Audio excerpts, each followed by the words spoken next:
And I think for me, one of the bits people sometimes miss when they think about things like the operation and the brand and where their business is going is that actually our brand isn't just what it means to our customers. Our brand is what it means to our colleagues, and it's what it means to our company as a whole. Hi, this is Sue Kirchner with Brand Strong Marketing, and I have a wonderful guest today. We're going to be talking about leveraging the company brand to grow faster, easier, and more successfully. But first, I want to introduce you to Kim. So Kim Adele-Randall is a renowned business consultant, international best-selling author, inspirational keynote and TEDx speaker, and proud mom.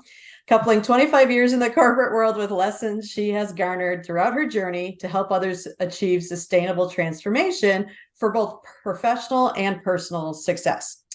Excitingly, she's currently writing the forthcoming book, Authentic Achievements, the 7 Secrets to Building Brave Belief, Unstoppable Sales, and Turning Your Leaders into Talent Magnets for Guaranteed Sustainable Growth. And it's based a lot on her experience delivering those results for large organizations, including Sage and Barclays Bank. But Kim also hosts a podcast called Authentic Achievements, and I was thrilled to be invited to be a guest on that. And I'm excited once that comes out, I'm going to be sharing that with everybody. But our conversation was so much fun and informative that I really just wanted to share her expertise with all of you. So anyway, welcome, Kim. I am so excited that you are here.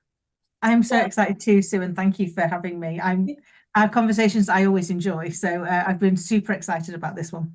Excellent, excellent. So I've talked too much. So tell us a little bit about how amazing you are, because I think you are. But tell us a little bit about what you do, what you're working on, and we'll jump from there. Perfect, thank you. Yeah, so what I'm working on now, and I've had a few pivots in my career, but what I'm now focusing on is helping people to unlock their full potential, particularly businesses. So I work a lot with high net worth business owners where they're very often stuck in that space where the business works, is really successful and is financially very successful, but it only works with them in it. And so they feel very beholden to that business, very responsible, because obviously everyone that works for them, they need them to be in it for it to operate. And actually, what I work with them on is how do we make your business successful without you having to be there all the time? And one of my favorite moments was actually recently. So I had a client who, when I first started working with them, they had trust issues. They'd tried something like this before and it hadn't worked. They hadn't had a holiday without their phone or their laptop for over 5 years. They didn't believe it could be done remotely. And I should point out they were in America and I'm obviously over here in the UK. Yeah. And 4 months later, I got a text from them on the Saturday night to say, my husband has surprised me with a week away, in Oslo, and I'm not taking my laptop. I know you've got this. And it was one of the greatest moments because it was like, oh, the relief that you can actually spend that time with your family and know that your business is still growing, is still scalable, is still sustainable, is kind of why I get out of bed in the morning. Because as a mum myself, I balance those things that say, whatever I'm doing in my business is time away from my child. And I want to know that both are getting my full presence and getting my full value.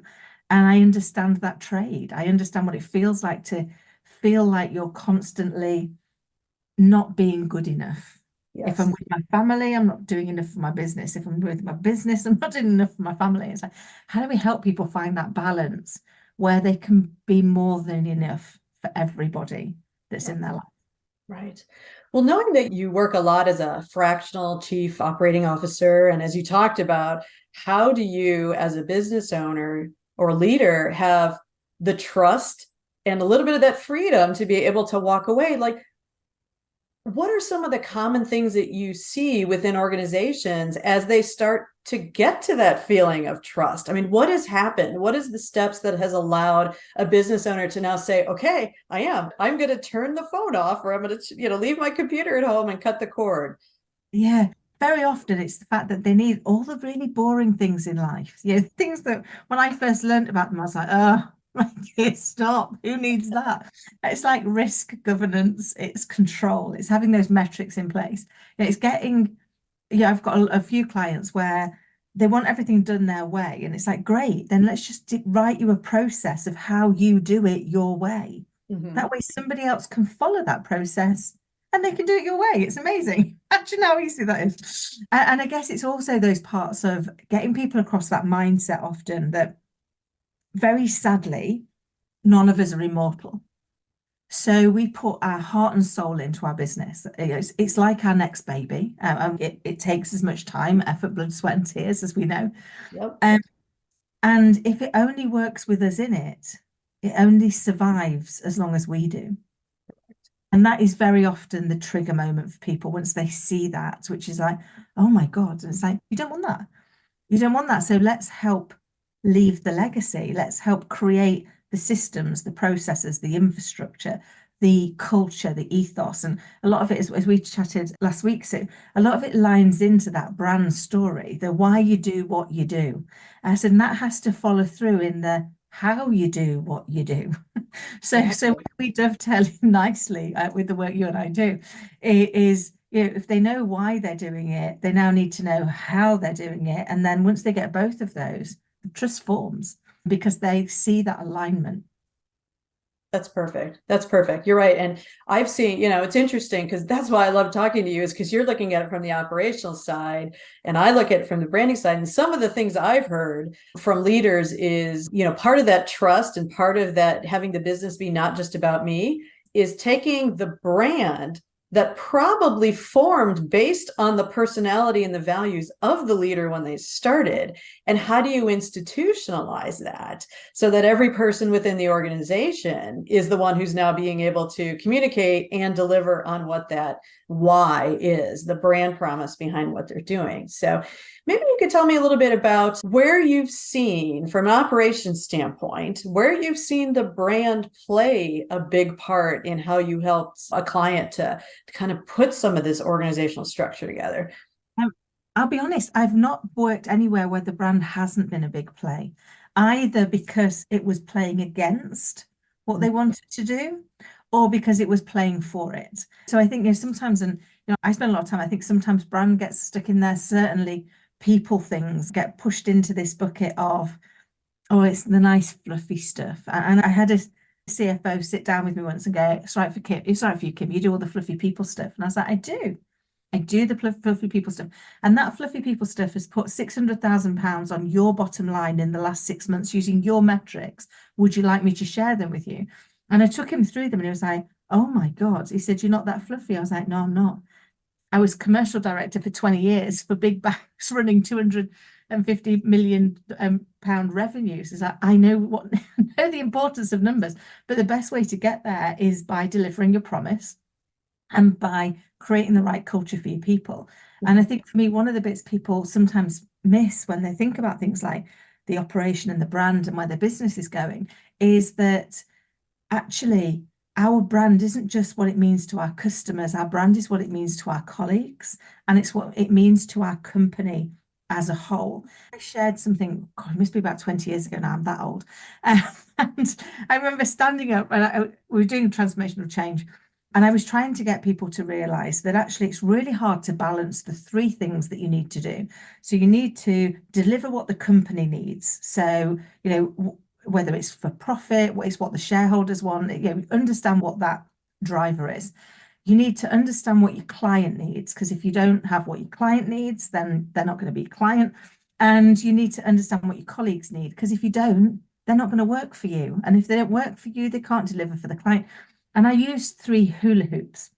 And I got these 3 hula hoops, so one for each of those entities. Yeah. And so there was an element in the middle that overlapped. And then I invited people up from the audience with a beanbag and said, do me a favor, throw the beanbag through the center.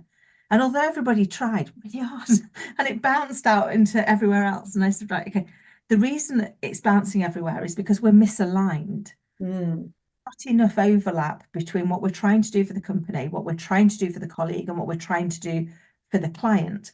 I said, but if we actually start looking at our financial reports to understand what they're telling us for the company, we start to really listen to our employee engagement, to feedback, to what it's like to be here.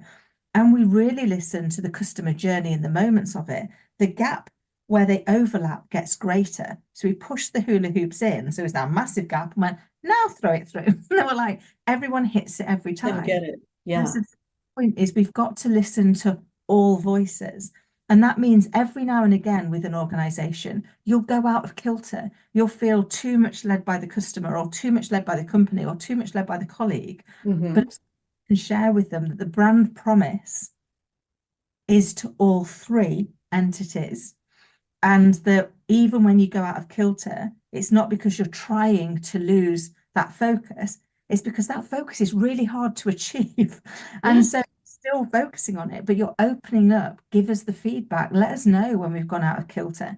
And I think that's when you start to see the real trust piece. And also you start to open it up so that everybody has an equal part to play in its success.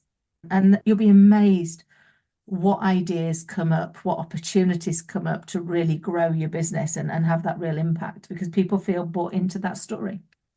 I love that. I love that hula hoop analogy. And you're right. And it's an organic shape from the standpoint of you may have it absolutely perfect and everyone can throw that beanbag through the middle, but then something shifts in the market and then all of a sudden one hula hoop starts to expand and then you got to work to bring it back and you've got to make sure all three are in alignment like you talked about. So that's fantastic. And I love that too from a storytelling standpoint, because when I talk to my clients, I always talk about the fact that your brand is not just for your customers in any way, shape, or form. Your brand it plays so many important roles. It's the guiding light for leadership to say, here's where we're going, here's why we do this, here's why we're not going to get distracted by shiny growth objects, so to Yeah. speak.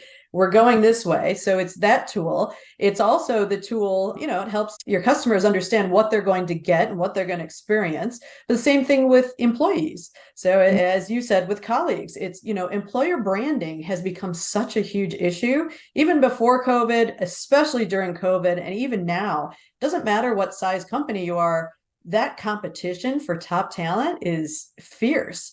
And you really do need to tell your story of why someone should come and work here. And then that last piece you were talking about, to me, I always talk about no one ever thinks about the story for investors or your banker or shareholders if you're big enough, or things about that. But if you can't convince them of the brand story of where you're going, what you want to do, what's your purpose, you're not going to get the investment money or support that you need to grow. So I think that's great. But I was wondering, speaking of employer branding, I was wondering if you could share a story that you told me when we first met about Barclays and hiring people at the calling center and how you were so successful, but some of the other branches weren't. And I just took that, I love that story because I'm like, this is what employer branding is. So if take it away, please. I will go wonderfully. And I think for me, people come to work for you, not the organization. Mm-hmm. And we have to understand that. One of the big challenges I've seen, particularly doing mass recruitment, and the particular story I shared with you was I was asked to go and set up a brand new call center. And I was given a certain number of heads to go hire. And I made sure at the start of every assessment center, the first half an hour, I talked to them about why they should want to be there, what Yes. it was like to work for us, what we were promising, what it was like to work for me, because they were all going to work for me ultimately, albeit through a call center leader and things in between. Yeah. And what I got was when people got turned down through the assessments, the recruiters were coming back and going, they're desperate. Is there anything they could do? Because they really want to work for you. And I was like, so I asked for the feedback and they went, because you made such an effort to make them understand that it was really important to you, that they knew what a great opportunity it was and that you were invested in where they were going. Because very often we go, well, they want a job and I've got a job. So that's all good. So it's all about how they impress me. And actually, it needs to be the other way. And I remember years later going for a job interview, and the HR director turned around to me and said, you've had a lot of jobs, Kim, and I mean a lot of jobs. He said, what can I ask? What would give me confidence that you are going to stay here if I gave you the job? And I said, well, I've got one question for you. Are you planning on leaving? And he looked at me and he was like, sorry. I said, are you planning on leaving? And he went, no. I said, then you've got really good odds. I said, because I've never yet left the boss who hired me, but I have left the boss who replaced them. And he went, clever answer. I went, honest answer. Yeah. This answer. I have never left the company, I've left the person I worked for because there was a disconnect between the brand I was living Mhm. and I bought into. And so for me, it's always been vitally important that we understand that brand message. And I'm sure that there's a much more eloquent way of saying this, but I always say to people, you've got to be careful when the lips and hips don't match. So when Mm, we say and what we do aren't in alignment, we've got a challenge. right. And as I work really hard to make sure that I stay aligned. And if I'm not aligned to the brand story, I shouldn't work there Mm, because I'm not being honest and integral to its success. right.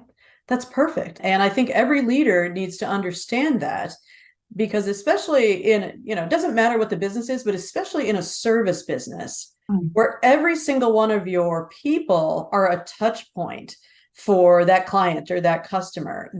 Every time they interact with them, they have a chance to make or break the brand, right? And if the employees don't understand what the brand is, how are they going to get that right? And then B, if it's not being encouraged by leadership to say, hey, this is the brand promise, this is what we want the experience to be, what we want to deliver. Do you think you can do that? Like you said, being honest about whether you want to work here. This is what we're trying to accomplish. Can you be a part of that? And if you can't, then please say so, or realize that over time we will realize that you can't, and it will not be a pleasant experience for anybody. But yeah, it's absolutely integral in businesses that the employees understand what the brand promise is so that they can turn around and deliver it on your behalf. And I that's how you make it strong.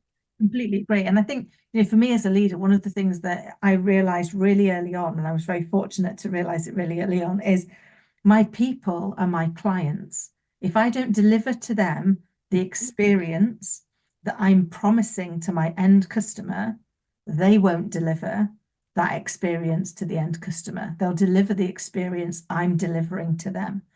And we forget that. We can't say, do as I say, not do as I do. They're going to do as I do. So if we want them to deliver an exceptional customer experience, if we want them to listen, to really understand what's important to the customer, we have to listen to really understand what's important to them. And I think it comes back to one of my greatest lessons in leadership came from my very first job, which was as a hairdresser. And it's my one qualification. I have an MBQ in hairdressing. Despite that, managed to make it to the boardrooms. But when I was hairdressing, the thing they taught us to do, and I'm so very grateful for this, is they taught you to listen, to really understand what's important, to help the person to try and achieve what it is that they're trying to achieve, and to have them leave you feeling the very best version of themselves. Mm, And that's leadership. that's If we beautiful. are Mhm. we can lead. And I think it was, I spent 30 years saying I'd got hairdresser face because people will literally tell me anything. But I realize it's because actually I'm genuinely interested. And therefore people see that. And because you're really listening, they'll tell you more. Right. No, I love that too. And, as you were talking about, we've talked about storytelling a lot when we've been together. And that's what I do is I help organizations tell their story. But you're right. It's one of those things you don't think about. But to be the best storyteller, you don't need gift of gab. You don't need to be super creative. What you need to do is you need to listen because the goal of the storytelling is to be relevant to the audience. And if you don't listen and understand what the audience needs, wants, fears, aspires to, or is trying to accomplish, then your story is going to fall flat because it's not about them, it's about you. And every great story has to have the listener as the hero of the story. So I love when you talk about that. And actually, as a good storyteller, you need more stories. Yeah. The more you listen, the more stories you've got in your arsenal to be able to drag out and go, do you know, I was talking to somebody about this just yesterday or just last week, and then you can borrow their story. And but you Yeah. can from that place of saying, and this is what I learned. Because again, for good storytellers are as good at reading a story as they are at telling it. Yeah. They want to absorb what it's got, the gift that is within the story to be able to share it with the most impact. And I think for me, that often is the thing in life. Most things are in a place of polarity. For us to be good at one, we've got to understand the opposite of it so that we can actually find the path through. That's interesting. Yeah, that's fascinating. So I have two more questions I'd love to get out, and then I want to concentrate on your personal brand because you have an amazing journey and how you've got to where you're at today and things like that. But the first one I was going to talk about is, and I don't know, this is genuinely a question for you, is in the UK, are you having or experiencing issues with people not wanting to come back to the office? Because it is a big concern here. And I've started to talk to some clients, and I heard a great saying the other day, and I wish I knew who I could attribute it to, but it was like a word, third person down the telephone line who had said it. But it's talking about the fact that, leaders here in the United States are having a very hard time telling employees why they need to come back, why they need to be in the office, right? And to me, that's part of that employer branding story again, right? And someone had said this phrase that I absolutely loved, but it was, when you try and tell me to come back to the office, what are you as the organization doing to earn my commute? Yeah. Because that's the big things. No one wants to get in their car or on the train or on the bus or whatever it is to go into the office anymore, because we've all experienced that you don't have to be productive. So what's going on there? To be fair, so the exact same thing's going on here. And it's funny, it's one of the things that I was chatting to somebody about while we were in lockdown. Yeah. And while we were in lockdown, I said, the big challenge we're going to have when we come out? And they went, what? I said, people aren't going to want to go back. And they were like, why? I said, because they're going to feel like that they're taking a pay cut. I said, because the thing is that the amount it costs them to commute now got used to spending. Yes. So not only are they used to having the time back so they don't have to do that, they've got the monetary impact, and nobody talks about those two things. So in actual fact, what I now do is I take the amount that you've paid me and I divide it across the additional hours that you're asking me to commute, and I feel like I've had a pay cut. And because we're not acknowledging that in the conversation, and we're talking about, actually, one of the things I talked to clients about was think about where you need the work to happen. So start to plan. If you've got people that are doing hybrid work, plan the work where it needs to be stuff done together, it's done in the office. Where it's stuff that they can do on their own, they get to do it wherever they choose to do it. Have those conversations with people. Acknowledge the fact that this must feel really frustrating, that actually you feel like now you're not only you've got to give up the time, you've got to give up the money. Now, the reality is you haven't had to give up either of those. You had the benefit of being given the time and the money for free while we were away. But we've got to have much more honest conversations with people. But we don't like honest conversations. And very often what happens is people just want to be listened to and understood. Doesn't mean agree, doesn't mean say you never change it, but talking to them about the benefits. And one of the challenges is when we went into lockdown, everyone was like, how do we keep people engaged? How do we keep people connected? All of those things that were seen to be a real challenge for us when they went. We've not looked at, okay, we did the evolution to make those happen. How do we now evolve again together to take us to this new world, to move us into this place that's hybrid, and to recognize that hybrid can work? And I first led a hybrid team 23 years ago. Wow. And a lot of the challenges that we faced during that period, how do you keep them engaged? How do you pull those parts together? They wanted to come into the connection, but a lot of it was about them being involved in the conversation. And another thing that can be really helpful for people is to talk about impact versus intent. So whenever we have a difficult conversation, is that we're talking about what happened, the impact, and the person we're talking to is talking about what they intended to do. So we're not having the same conversation because we're having it at different angles. So if the conversation with, let's set the intention. So our intention is 100% to find a solution that works for all of us. Now, here's some of the reason why the organization needs people to be in the office. Okay. The reasons why we know as an individual you'd like to not be in the office. Bearing in mind we're 100% committed to finding a solution that works for everybody, what are the options?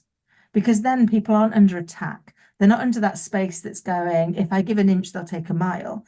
Because, and also, if they give you a ridiculous suggestion, you can go, okay, well, that's not going to work for us. However, I know that we're 100% committed to finding a solution that works for everybody. You play down hearing facts instead of up hearing emotion, which means you're able to chip away. And the other thing to do is always start with agreeing on the commonalities where actually you're already in total and utter agreement. Because not only does that make the problem smaller, it also forms that trust and that commonality as you go along in the journey of creating your new story. We've talked stories so many times too, I know, but I always say to people, if you think about whatever we're doing in life, particularly in business, I said it's like you've got a story and you've got characters in it. Everybody that works for you is a character in your story. If you were the director and you've gone and you've cast Helen Mirren or Tom Hanks or somebody in there, you're not going to micromanage how they do it. They've earned the right to bring the character to life. So do the same with the characters you've got in your organization. Include them in the journey, give them some input into the direction of where that goes, and you'll be amazed what solutions they'll find that you didn't think were possible. Yeah. No, I love that. That's great. Thank you. I'd never heard about, or, your take on it in terms of a pay cut by asking people to come back to the office. So I like that. I like the way you played that out. So, well, one of the other things I want to talk about that, again, is based on a conversation we had previous, but I work with my clients a lot on once you've decided, how you want to tell your story and your brand, a key component of that is who is your ideal customer, your target market. Because once you realize the value that you offer, what you're incredibly good at, what you can deliver, you should also come to the insight that not everybody wants that.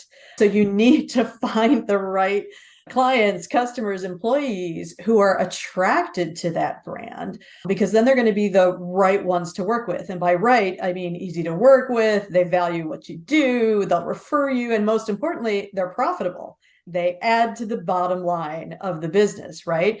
So you had shared a great analogy with me about dance styles that I thought brilliantly reflects this idea about how not everyone is suited to work together. So I wanted you to kind of expand or share that with me. Actually, thank you. So I've used dance styles a lot over the years. And the first time I came to understand it was back working for Egg when Egg launched. And part of our training that we trained people on dancing with customers. And it was like, imagine every interaction is a dance. And whether it was with customers, but I've subsequently done it with other people. I said, imagine, I know I talk fast. So if I were a dance style, I'm probably going to be jazz or Charleston. And if my client comes on and they're a waltz, imagine how awkward that is going to be. I mean, that's going to be horrific. No one's going to enjoy that. So you have to change your dance style to make it work. So you're still leading the dance, but you're allowing them to pick the style so that actually it works well, and recognizing that some styles just are never going to work well together. There's too much compromise that's going to go on. And I'm also a Myers-Briggs practitioner, and one of the things I do with clients is I tell them what their Myers-Briggs personality would look like in a dance style, so that again they can start to look at their colleagues and the people they interact with and go, unless I make conscious choice to change, this is going to feel really uncomfortable because we're doing two different dances. If you're over there doing a line dance and I'm doing ballet, like we should be on the same floor. And that's probably why it feels like we shouldn't be on the same floor. So I think for me, putting it into that dance style piece, you can imagine it, you can picture what that would look like, and you can feel how uncomfortable that would be.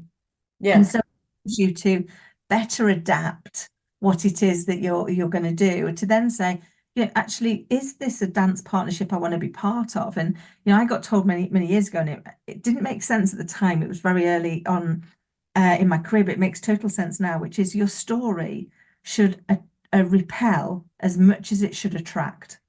So for the people that aren't going to be good dance partners, it should switch them right off. They should be there going, I would not want to dance with that. And for the people that go that are your dance partners, that they should be there going, I want to be on your dance card. Where do I sign? And so for me, that it's come to life in the last 10, 12 years. And now I look at that and go, actually, are we being brave enough to turn off the people that would be really bad dance partners so that we create the space on our dance card for the people that would be great dance partners. Yes. Brilliant. I love that. I love that. Yeah. I'm just going to repeat that is that, like you said, you need to, or your story should repel as many people as it attracts, because you are not everything to everyone. And if you want to be able to deliver a great dance as your promise, yeah, then sometimes you need to say, you're not the right partner. I'm not the right person who's going to be able to do that with you, and have, I like what you said too about bravery and having the courage to say no to some potential customers because they're just not going to be a good fit. So I love that. So, all right. Well, then I want to kind of end here, on a fascinating note too, and talk about the fact that, well, you're in the process of always building your personal brand and authentic achievements, and you have your book and your podcast and all that. But I was wondering if you could just share a little bit about your journey, because like you said, you started with hairdressing and then you're here. So what's the journey in between those two? Because I think it's fascinating. Thank you. So yeah, it has been, I think life gives you the odd plot twist, and I've chosen to view them as plot twists as opposed Okay. to disasters. So I started as a hairdresser. I knew that's what I wanted to do very early on. I started hairdressing at 12. I set my own business up at 18, and then at 24, I lost the feeling in my hands and legs. And it turned out I was allergic to perm lotion. Something had changed.